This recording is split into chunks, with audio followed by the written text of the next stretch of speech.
자, 우리 교재 30페이지에 불공정한 법률행위 104조부터 먼저 볼게요. 104조 불공정한 법률행위이란 제목 하에 당사자의 궁박, 경솔 또는 무경험으로 인하여 현저하게 공정을 잃은 법률행위는 무효로 한다. 이렇게 되어 있죠. 그러니까 결국은 여기에 보면 어느 일방 당사자가 궁박, 경솔, 무경험 사유가 있었고 그것 때문에 상대방과 법령을 해서 현저하게 불공정하게 이루어진 거래행위가 있다면 그 거래행위는 무효한 거예요. 자, 먼저 104조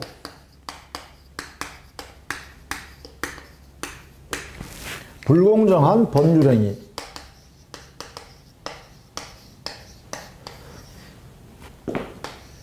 불공정한 행위죠. 이 104조는 첫 번째 의미는 알아두셔야겠죠. 사회에서 위반의 한 모습입니다.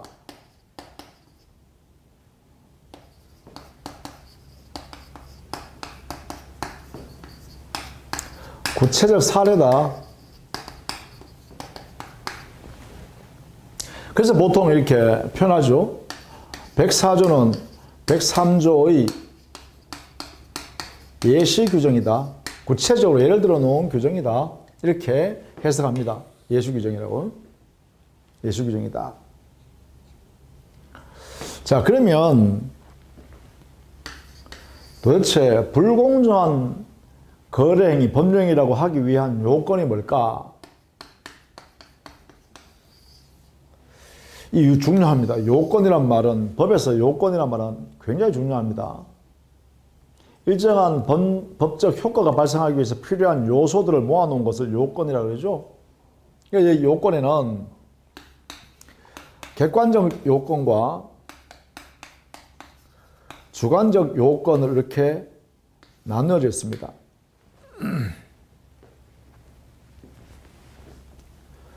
객관적 요건과 주관적 요건을 나눠요.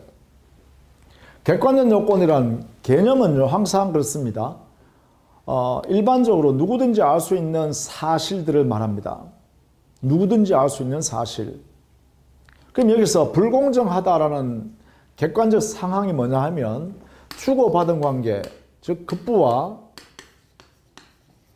반대 급부 사이에 이 두 개 사이에 말입니다. 주고받는 관계를 말해요. 주는 것을 급부라 그러고 받는 것을 반대급부라 그래요. 이게 주고받은 이 관계가 현저하게 불균형이 있는 거죠. 이렇게 이루어진 법률행위가 존재한다는 것이죠.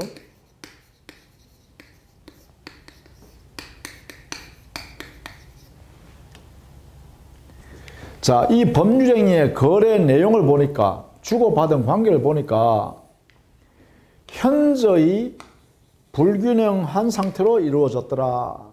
여기 현저라는 말이 중요합니다. 이게 이제 객관적 상황이죠. 현저란 말은 뭐냐? 주고받은 관계를 살펴보니 큰 차이가 나는 거래들한 거예요. 예를 들면 10억짜리 재산의 소유권을 취득하면서 대금으로 1억밖에 안 줬더라는 거예요. 그럼 10배 차이 나는 것이죠. 이런 것을 우리는 현저하다 이렇게 표현한 거예요. 현저하다. 현저한 불균형이 있다. 그러니까 누구든지 봐도 안다는 것이죠.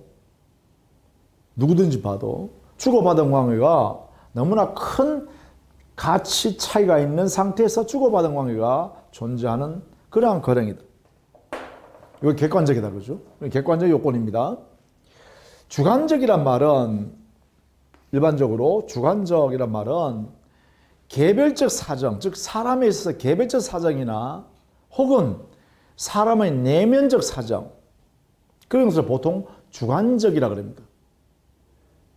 개별적 사정에 해당되거나 또는 사람의 내면에 있는 사정, 이런 것들을 주관적 요건이라고 합니다.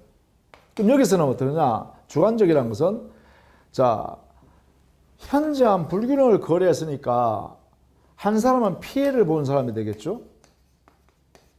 그 피해자의 상대방은 이득을 보는 사람이 되겠죠. 수익자. 이 수익자는 자기 혼자 이득을 보는 거예요. 그래서 폭리자라고 합니다. 사회적으로 허용되지 않는, 용인될 수 없는 이득을 홀로 취득한 자, 이런 의미에서 폭리자, 수익을 받는 사람이니까 수익자 이렇게 하죠. 자, 이때 이 개별적 사정이 있다는 것이죠. 피해자한테는 우리 민법 104조에서 정해놨죠. 당사자의 궁박, 경솔, 무경험으로 인하여 거래행했다. 법령했다 이 말이죠. 그래서 이게 피해자한테는 궁박, 경솔 또는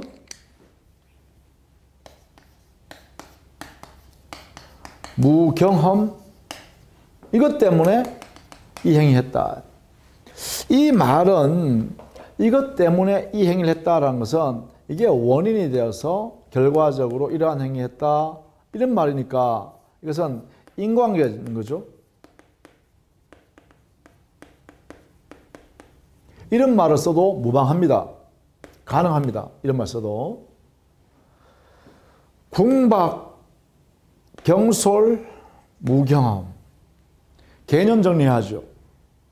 민법의 명문 규정으로 정해놓은 법 규정이니까 법률 용어가 해당되니까 여기 궁박이라 하면 경제적 궁핍뿐만 아니라 심리적, 정신적 급박한 상황도 여기에 들어간다. 경제적 상황만 말하는 것이 아니라 정신적, 심리적, 더 나아가서 신체적 급박한 상황도 전부 다 궁박에 해당된다. 경솔, 의사결정을 함에 있어서 사리를 심각하게 고려하지 않고 여러 가지 상황을 고려하지 않고 단순하게 정해버리는 걸 경솔하다 그러죠. 무경험, 무경험이란 것은 경험이 없다는 것이잖아요.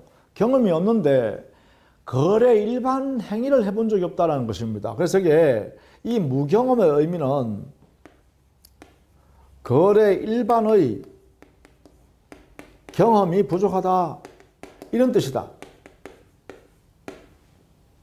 의미가요. 거래 일반의 경험 부족을 말합니다. 특정 영역에서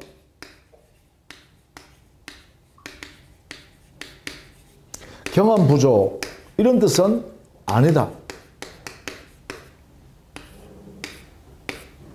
거래 일반에 대한 것이다. 그래서 일반적인 거래 행위를 해본 적이 없다. 뭐 이런 의미를 무경험이라고 합니다. 여기서요 우리가 중요한 것은 여기 또는이라고 되어 있죠. 이 또는이란 말은 또는 궁박, 경솔, 무경험이라는 사유 세 가지가 모두 피해자한테 있어야 한다는 것이 아니라 이 세 가지가 모두 있어야 된다는 것이 아니라 이 중에 어느 한 개만 있어도 족하다.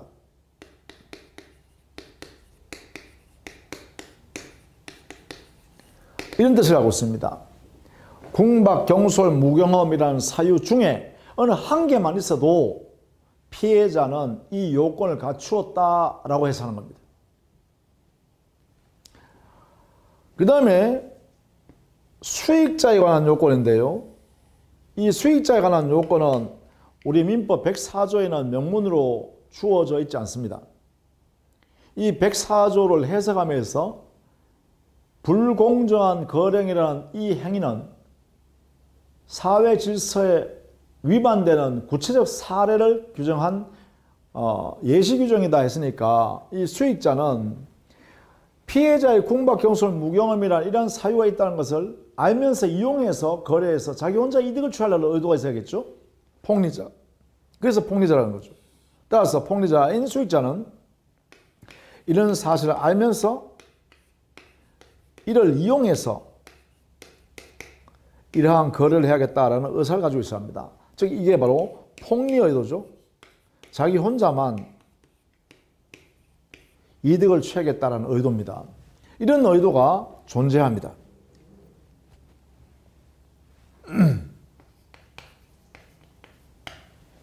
해야 되겠죠? 피해자의 궁박, 경솔, 무경험 중에 어떤 사실이 있다는 사실을 수익자는 알면서 이용 의사를 가지고서 거래 행위를 하였어야 한다. 그러면 여기에 피해자의 요건과 수익자의 요건을 모두 갖춰야 돼요. 주관적 요건이니까. 이것은 우리 판례가 명시적으로 이렇게 인정하고 있죠. 수익자의 요건은 알고 이용할 의사를 가지고 하였어야 한다. 그랬을 때 불공정한 법률행위가 된다. 이렇게 하고 있죠. 이러한 요건은요, 무효를 주장하는 사람이 입증해야 됩니다. 무효 주장자가 곧 피해자가 되겠죠.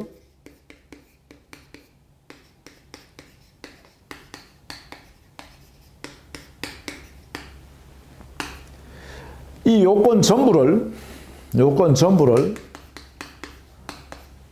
무효 주장자인 피해자가 입증해야 합니다.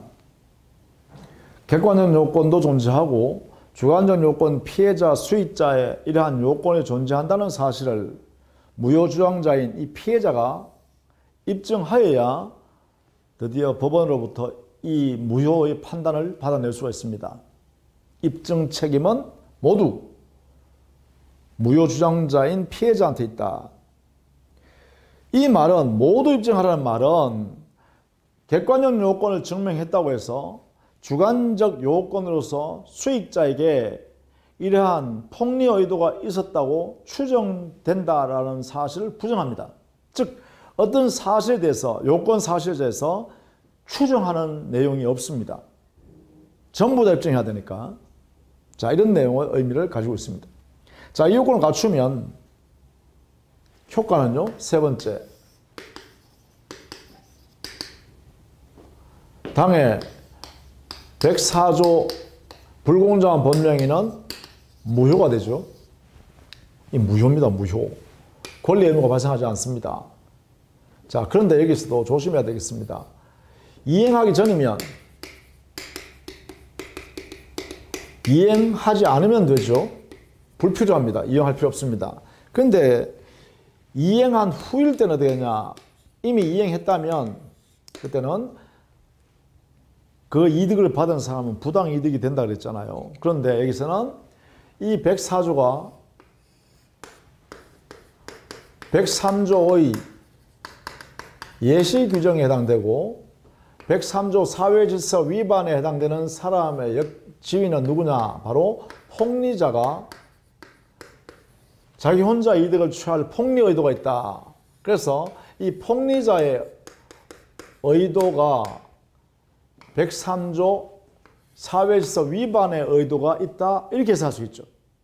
그러면 여기서 이행한 후일 때는 피해자 입장에서는 무효를 주장하여 여기는 수익자, 폭리자에 대하여 자기가 급부한 내용에 반환 청구를 할 수 있겠죠.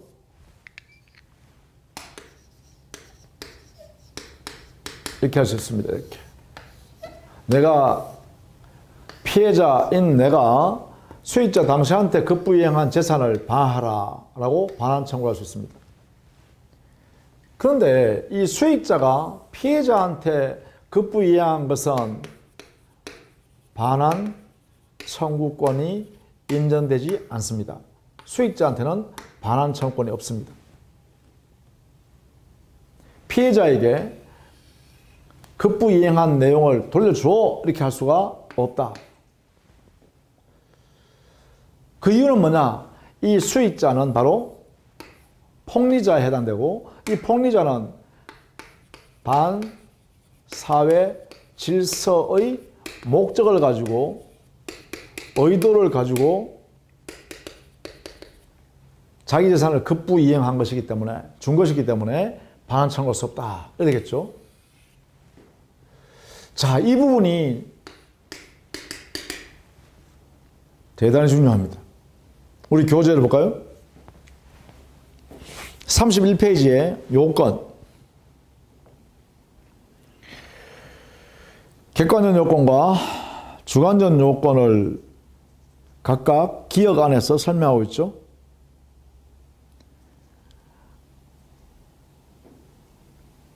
그 다음에 니은의 급부와 반대급부 사이에 현저한 불균형이 존재한다는 것은 당의 거래행위인 법령이 성립할 당시, 즉 법령이 당시를 기준으로 판단한다. 객관적 평가하면 되죠. 디귿 동그라미, 피해자의 궁박, 경솔, 무경험의 사실이 존재하는지 여부는 역시 행위 당시를 기준으로 판단하는데, A 동그라미, 이 세 개 중에 어느 하나로만으로도 족하다. 그리고 B 동그라미, 궁박의 개념, D 동그라미, 무경험의 개념, E 동그라미, 대리인이 만약에 대리행위를 통해서 상대방을 거래했을 때 그 대리행위가 궁박, 경솔, 무경험의 원인으로 해서 거래한 불공정한 법령이라고 한다면 대리인에 대해서는 여기에 있는 경솔, 무경험에 관한 사유 여부는 대리인을 기준으로 판단합니다. 그러나 궁박의 여부는 본인을 기준으로 판단한다는 것이죠. 대리행위에서는. 왜냐? 대리행위에 대해서 당에 급박한 상태가 있는지 없는지는 대리인이 중요하지 않고 본인이 중요하다는 것이죠. 그래서 궁박 여부는 본인을 기준으로 판단한다라고 합니다. 그 다음에 리얼 입증 책임, 무효를 주장하는 피해자에게 있고 그 입증 대상은 객관적 요건, 주관적 요건 전부를 입증해야 합니다. 어떠한 요소가 증명되었다고 해서 다른 요소가 추정된다라고 할 수는 없다는 것이죠. 모두 입증해야 되기 때문에 그렇습니다. 32페이지에 효과가 전해놨죠. 효과에 보시면 기억, 법령의 효과는 104조 명문 규정에서 무효라고 효력해놨죠. 무효이다. 그래서 두 번째 줄이에요. 따라서 이행하기 이전이면 이행할 필요가 없고 이행한 이후이면 부당이득 반환의 문제가 발생하는데 여기에 조심해야 될 것은 불공정한 거래행위에서 사회질서 위반의 의도를 가지고 한 당사자는 수익자인 폭리자입니다. 따라서 이 수익자에게 한해서만 사회질서 위반의 의도가 있기 때문에 이 수익자는 자기 재산을 피해자한테 교부한 내용을 반환 청구할 수가 없다. 그러나 피해자는 사회질서 위반의 의도가 없었기 때문에 피해자가 수익자한테 교부한 재산은 반환 청구를 할 수 있다. 이렇게 하는 것이죠. 바로 이 부분입니다. 이 부분을 반드시 숙지해 주셔야 됩니다. 103조와 104조의 차이점은 여기 있죠. 똑같이 무효는 무효라는 말 똑같은데 이 부분에 차이가 있습니다. 그래서 꼭 104조 효과, 부당이득 반환 청구와 관련해서 정리해 두셔야 합니다. 자, 그 다음에 니은 동그라미예요. 이 법의 104조 규정에는 무효인데요. 이 무효는 절대적 무효입니다. 원칙적으로. 모든 사람에 대해서 무효입니다. 제3자가 선이냐 악이냐 구별하지 않고 역시 무효입니다. 그런데 우리 판례는 이 무효행위에 대해서 중요한 게 하나 있죠. 판례는 무효인 이 행위 104조 적용으로 인하여 무효가 됐어요. 이 행위에 대해서 추인 행위는 할 수 없습니다. 이게. 그러나 이 행위에 대해서 전환 행위는 인정한다. 이걸 뭐라 하냐? 무효행위 전환에 관해서는 우리 판례가 인정하고 있다. 이렇게 해서 합니다. 무효행위 추인은 안 되지만 전환은 허용한다라는 것입니다. 이 판례를 꼭 알아두셔야 됩니다. 무효행위 추인은 인정하지 않는다. 그러나 무효행위 전환은 인정한다. 즉, 이 무효행위를 다른 행위로 전환해서 유효한 행위로 인정할 수 있다라고 우리 법원이 판단한다는 것이죠. 이 한계는 꼭 기억합니다. 중요하기 때문에 아주 중요하다라는 것이죠. 자, 이때요, 이 불공정한 법령행위가 적용될 수 없는 영역이 있습니다. 첫 번째, 경매에는 적용하지 않습니다. 경매는 공정한 경쟁을 통해서 최고가로 입찰한 사람한테 경락을 허가해서 법원이 그래서 그들 사이에 매매계약과 같은 성격의 효과를 인정해 주죠. 그래서 여기는 경매 그 자체는 공정한 경쟁이 보장되므로 거래행위가 아주 헐값에 경락되더라도 그것은 불공정한 법령행위라고 할 수 없다. 따라서 104조가 적용되지 않는다. 두 번째, 기부행위.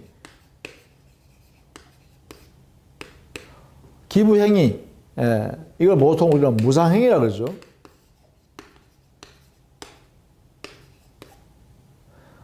대표적으로 증여가 여기 되겠죠. 증여, 재산을 공짜로 주는 거. 여기에는 주고받는 행위가 없죠. 내가 재산을 주면 상대방도 그의 대등한 가치를 재산으로서 내한테 넘겨주는 그런 행위가 없죠. 오로지 이것은 뭐예요? 주는 행위만 있죠. 주는 행위만. 급부 행위만 있죠. 급부하는 행위만 있습니다. 그래서 여기 다른 말하면 반대급 부의 자체가 존재하지 않습니다. 그렇다면 여기는 불균형이라는 제도를 여기는 정할 수 없죠.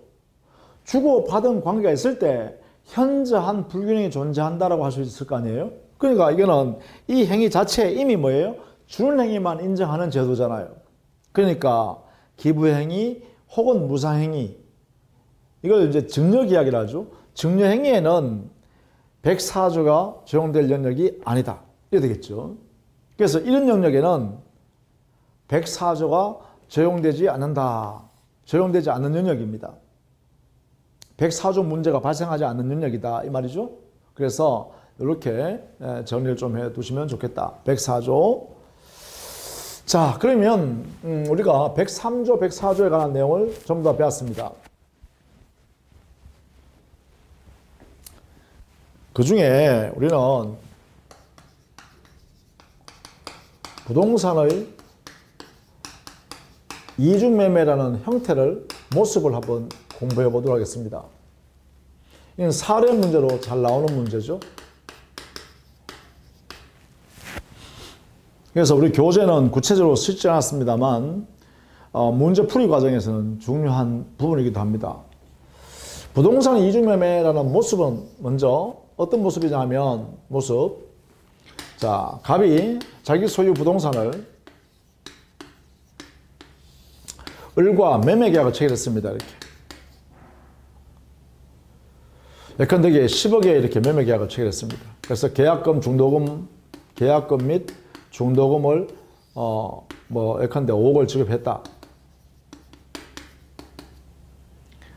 따라서 아직 소유권 이전 등기 하지 않아서 소유권이 아직 여기 있죠.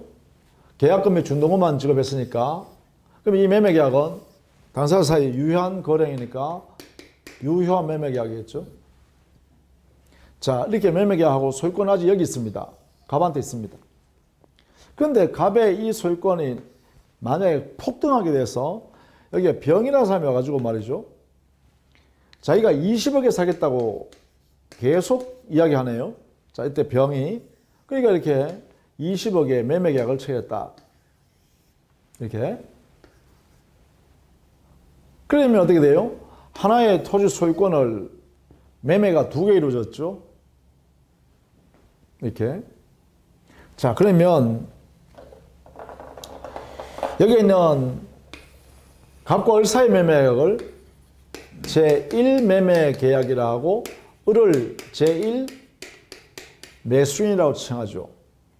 그 다음에 갑과 병 사이 매매계약이 이루어졌다. 왜냐하면 갑이 아직 소유권 등기를 넘겨주지 않았으니까 을한테 여전히 갑이 소유자이고, 이 등기부 갑의 소유권을 확인한 병이 와서 사겠다고 하니까 이렇게 팔겠다 약속한 거예요. 그럼 이게 갑과 병 사이 매매계약을 우리는 제2매매계약이라 하죠.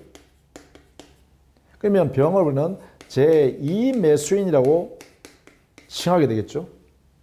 그러면 이제 질문이 생깁니다. 제2매매계약이 유효이냐 아니면 무효이냐 라는 문제가 생긴다. 그죠? 자, 이것이 이제 이중매매 문제라 그래요. 이런 모습이 이루어졌을 때.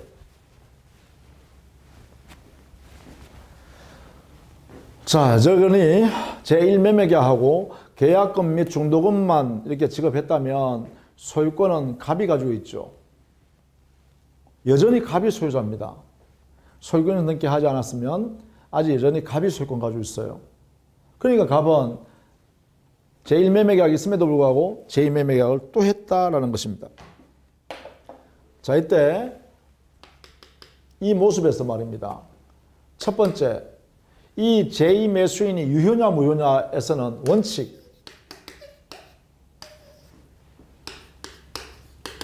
제2매매계약도 유효한 매매계약이다. 이 매매계약이요. 제1매매계약은 당연히 유효한 상태이고요. 제2매매계약이 유효냐 무효냐에 관해서 원칙은 유효한 매매계약이다. 이래 되겠죠. 그러면 만약에 여기서요. 제2매수인 B형이 20억을 지급하고 소유권 이전 등기를 이렇게 제2매수인 앞으로 이렇게 가져갔다면 소유권 누구한테 있냐 이렇게 물으면 자, 이런 상태에서 만약에 제1매수인, 제2매수인 모두 유효니까요. 그렇죠? 제1매수, 제2매수 전부 다 유효가 됐으니까 그러면 자, 이때 첫 번째 병이 소유권자이다. 그죠? 병이 소유권자예요. 자, 이때 우리는 첫 번째 왜 원칙 제2매매가 유효냐 하면 계약 자유의 원칙 이게 적용되기 때문이었습니다. 그래서 유효한 매매계약이다 이렇게 되는 것이죠. 제2매매계약도.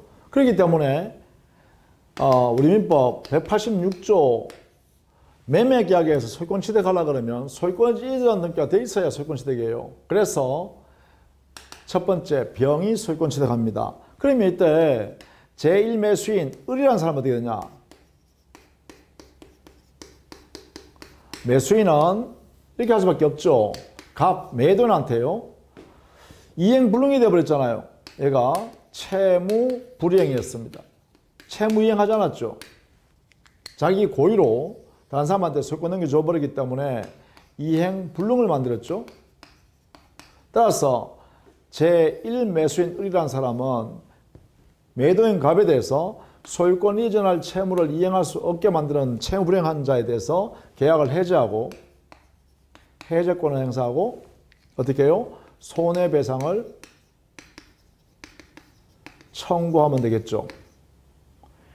해제권을 행사하면 저기에 있는 계약금 돌려받고요. 중도금 돌려받고요. 여기에 이자를 붙여서 반환 받을 수 있죠. 반환 청구하게 됐죠. 해제권의 효과입니다. 그죠? 자, 이것이 이제 제1매수인 이 사람을 보호하는 방법은 이거밖에 없습니다. 갑에 대해서 매도인에 대해서 계약을 해제하고 손해배상을 청구하는 이러한 형태로 해결할 수밖에 없습니다. 해제 효과는 계약금 및 중도금을 돌려받고 그 대금에 대한 금전에 대한 이자를 붙여서 반환받는 것이죠. 자, 이렇게 해서 끝나는 거죠. 소유권은 병, 제2매수인이 갖고 제1매수인은 매도인한테 손해배상 청구하는 것으로 마무리 짓습니다. 자, 그 다음에 두 번째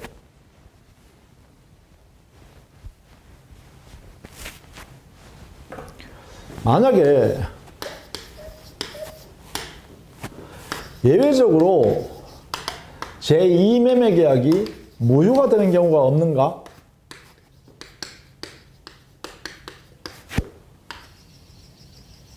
이걸 물어보는 거죠. 있다. 판례가요. 제2매매계약이 무효가 되는 것은 제2매수인의 적극가담 행위가 있으면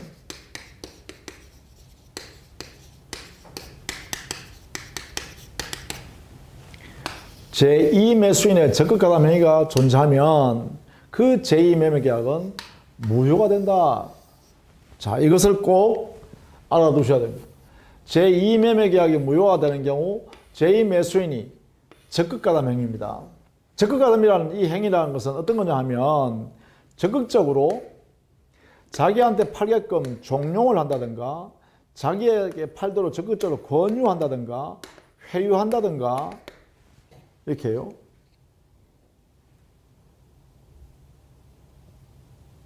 제2매수인이 말입니다. 매도인이 팔지 않으려고 할 때 자기한테 팔도록 갖은 방법 회유를 해서 자기한테 팔게 만드는 거예요. 그것을 이런 적극 가담 행위라고 그래요. 이름하여.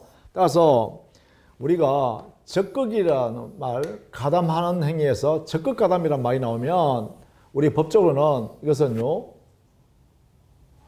효과를 무효로 만들어요. 근거는 뭐냐? 무효가 되는 근거는 사회질서 위반에 해당돼요. 사회질서 반하는 행위다라고 보는 거예요. 이렇게 제2매수인이 적극 가담 행위를 통해서 매매계약을 체결하면 이 매매계약 자체가 사회질서에 반하는 매매계약이 되어버린다. 이렇게 된다는 거죠. 자, 이걸 꼭 알아두셔야 됩니다. 제2매매계약에서 제2매수인이 매도인에 대하여 적극적으로 가담해서 자기한테 팔게끔 종용을 한다든가 자기한테 팔게끔 적극적으로 권유한다든가 회유한다든가 이런 행위를 만약에 제2매수인이 매매계약 체결할 때 이렇게 했다면 그 제2매매계약은 무효다. 그 무효인 근거는 사회질서 위반, 여기에 근거하여 무효다. 이렇게 되겠죠? 자, 이 부분을 하게 되면 이렇게 되겠죠? 다시 여기 오면 자, 이 무효란 것은 민법 103조 사회질서 위반으로 무효가 되는 경우다 이런 것인데 그래서 이 매매계약 무효가 되는 것은 여기에 병이 적극 가담하는 경우다. 여기에 이 매매계약을 하게 만들었다는 것이죠. 자, 이 적극 가담 행위를 보면 103조 무효다 이렇게 연결됩니다. 이렇게 적극 가담 행위는 103조 원인으로 하여 무효다. 따라서 무효가 되면 매매계약 무효가 되면 소유권을 병이 취득할 수 없습니다. 이렇게 해요. 무효가 되면 병은 소유권 취득이 불가능하다. 취득이 허용되지 않는다.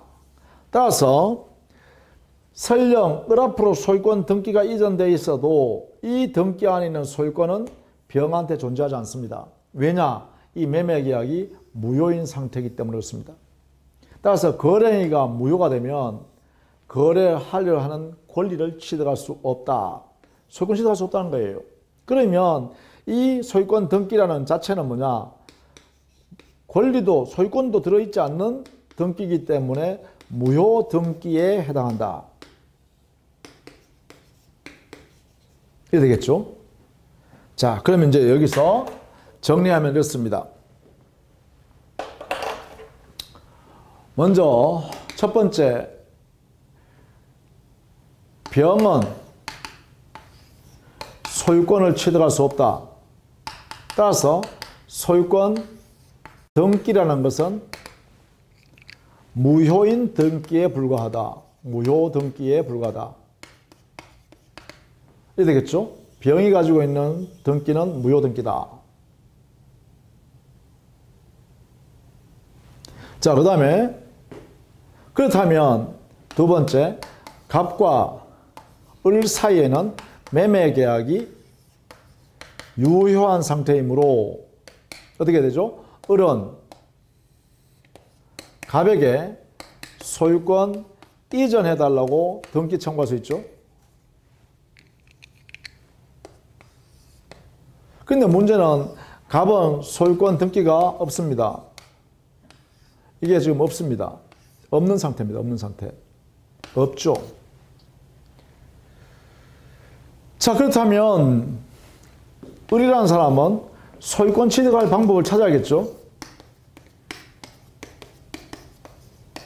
왜냐하면 병이 소유권을 가지고 있지 않고 그럼 병이 소유권 가지고 않았다면 여기서는 갑이라는 사람이 소유권 보유하고 있는 중이다. 이렇게 해석해야겠죠. 그러면 소유권 등기는 지금 없는데 소유권은 갑이 가지고 있다는 뜻이고 그렇다면 병 앞에 있는 소유권 등기를 이것을 없애기만 하면 갑 앞에 있는 소유권 등기를 대사로 놓을 수 있고 대사를 놓으면 소유권 청구권을 이렇게 행사해서 자기 앞으로 소유권 취득할 수 있죠. 따라서 취득은 을이 자기 앞으로 소유권 등기 이전하면 을은 소유권을 취득합니다. 이것을 실행하면 됩니다. 그러면 여기에 갑이 소유권을 넘겨주기 위해서는 여기 있는 등기를 없애버리고 가져와야 되니까 갑이 소유권에게 해서 병한테 이 등기를 말소하라 이렇게 청구할 수 있도록 하고 청구를 인정하고 이것을 여기 있는 을이 갑에 대한 채권자죠. 소유권 청구권에 대한 권리를 가지고 있는 채권자입니다. 그러면 갑은 채무자죠. 등기를 넘겨줘야 할 채무자입니다. 이 채무자가 이 권리를 행사하기만 하면 소유권 등기 말소시키고 여기에 소유권 갖다 놓으면 가져갈 수 있잖아요. 이때 이 채권자는 자기의 채무자가 갑이 병한테 있는 등기를 말소 청구 안 하고 있으면 을이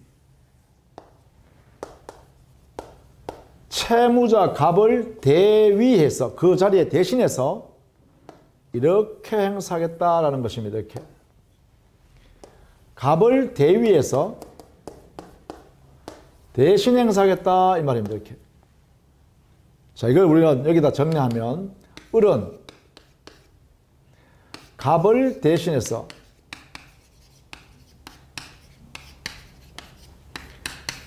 병의 소유권 등기를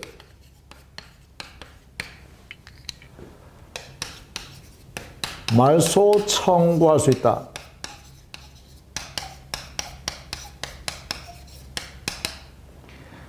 제1매수인 을은 매도인 갑을 대위해서 병 앞에 있는 소유권 등기를 말소 청구할 수 있도록 해주겠다 이 말이죠. 요겁니다. 을이 갑의 위치에 들어와서 여기 앉아서 이 권리를 대신 행사한다는 것입니다. 이렇게 대신 행사. 이것을 하겠다는 거예요. 이것을 인정해 주겠다는 거예요. 그러면 병의 등기가 말소되면 여기에 있는 갑의 소유권 등기가 살아나죠. 등기부상에. 그러면 이 등기를 자기의 소유권 이전 등기 청구권 행사해서 가져가면 을은 자기 앞으로 소유권 등기를 갖춰 놓을 수 있죠. 그래서 을이 소유권 취득합니다. 따라서 여기에 갑과 을 사이의 매매가 유효하기 때문에 을이 제1매수인이 소유권 취득하는 방법은 바로 이런 방법을 통해서 합니다. 제1매수인 을은 매도인을 대위하여 병의 소유권 등기를 말소 청구하고 자기 앞으로 요거 한 후에 자기에게로 소유권 이전 등기를 실현할 수 있다.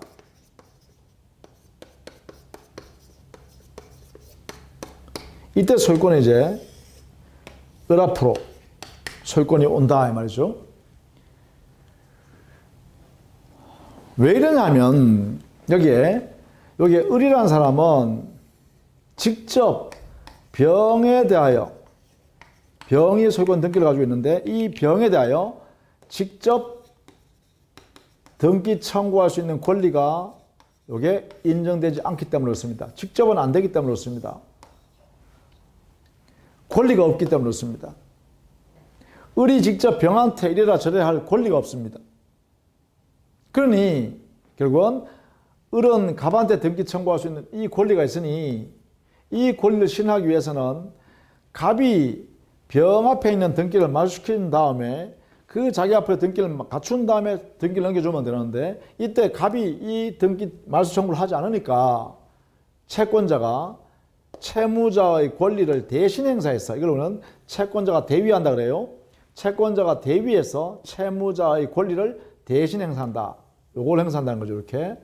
그래서 이 등기를 마주시키고 그러면 여기에 있는 등기를 자기 앞으로 이전 등기 청구에게 해서 등기 이전해 가면 소유권 취득한다 이 말이죠. 그래서 이 부분을 꼭 알아두셔야 됩니다. 판례. 대법원은 이렇게 판시한다는 거죠. 직접은 안 된다. 을이 직접 병한테 제1매수인이 제2매수인한테 직접 권리 행사하는 것은 안 된다. 그러나 제1매수인이 매도인을 대위해서 제2매수인 앞에 있는 등기에 말소를 청구하고 그 다음에 말소되게 되면 당연히 제1매수인이 매도인 앞에 있는 등기를 자기 앞으로 가져옴으로써 소유권 취득한다. 이 내용을 우리 법원이 인정하고 있다는 것이죠. 자, 이 부분을 반드시 알아두셔야 됩니다. 이 부분을 제1매수인이 소유권 취득하는 방법, 이걸 이중매매라고 한다는 것이죠. 자, 이렇게 해서 이중매매에 관한 법 원리를 정리했습니다. 이것은 사례 문제 잘 내니까 잘 알아두셔야 되고, 이때 사회질서 위반으로 무효니까 이건 절대적 무효잖아요. 절대적 무효라고 배웠죠. 이 말은, 절대적 무효란 말은 모든 사람한테 무효예요. 따라서 모든 사람한테 권리가 넘어가지 않았다라고 주장할 수 있다는 것이죠. 따라서 이 병 앞에 있는 소유권 등기를 말소하기 전에, 즉 을이 갑을 대위해서 병의 등기 말소를 청구해서 말소하기 전에 병이 자기 앞에 등기 있는 것을 근거로 해서 정한테 이렇게 병이 매도했을 때, 병이 자기 앞에 있는 등기를 무효인 등기임에도 불구하고 그냥 이걸 팔아먹었을 때, 이 말이죠. 그러면 병은 이런 사실을 모른다는 건 선의예요. 사실을 모르는 것, 이게 무효란 사실을 모르고 샀다, 선의로 매수했다. 그래서 대금을, 병한테 대금을 지급하고 자기가 소유권 등기 이전을 이렇게 했다 라고 하면, 이 정이라는 사람도 선의의 정일지라도 소유권 취득할 수 없습니다. 원칙. 이유는 뭐냐면 이 무효는 절대적 무효니까 얘한테도 무효, 얘한테도 무효란 거예요. 제3자한테. 얘한테 무효니까, 야, 이 권리가 무효니까 얘가 소유권 취득할 수 없고, 소유권 취득할 수 없으니까 너도 소유권 취득할 수 없어. 이렇게 되는 것이죠. 이게 대항할 수 있기 때문에 그렇습니다. 따라서 선의의 제3자 정이라도 소유권 취득할 수가 없다. 이렇게 하는 거죠. 그러면 이 등기도 무효니까, 무효 등기니까 을은 갑을 대위해서 이 등기 말소 청구하고, 을은 갑을 대위해서 병의 등기도 말소 청구하고, 따라서 이 갑을 대위해서 을이 권리 행사한다. 그죠? 을이 갑을 대위해서 여기에 있는 무효 등기 말소 청구하고 말소시키고, 다시 을은 갑을 대위해서 병 앞에 있는 등기를 또 말소 청구할 수 있죠. 말소시켜서 이거 말소시켜버리고, 그럼 여기에 있는 소유권 등기가 다시 살아나겠죠? 살아나면 이 매매가 유효하니까 1매수인은 매도에 대해서 너 앞에 있는 이제 등기가 만들어졌으니까 이 등기 내가 가져가겠다라고 해서 소유권 이전 등기를 이렇게 할 수 있죠. 등기 이전이 가능합니다. 이때 소유권 이전 등기는 뭐예요? 대위를 통해서 하죠. 대위하여. 누굴 대위하여죠? 갑을 대위하여. 이걸 통해서 자기 앞으로 이전 등기를 해올 수 있다는 것입니다. 이걸 통해서 을은 소유권 취득이 가능하다. 되겠죠? 자, 이 내용을 우리는 우리 교재는 내가 실전하지만 이 사례로 이렇게 설명을 해드렸으니까 이 내용을 보시고 또 보시고 이렇게 해서 반복해서 그 원리를 깨우쳐 주시면 좋겠습니다. 자, 다음 시간에는 법령의 해석하는 이야기를 좀 설명할까 합니다. 자, 고생 많으셨습니다.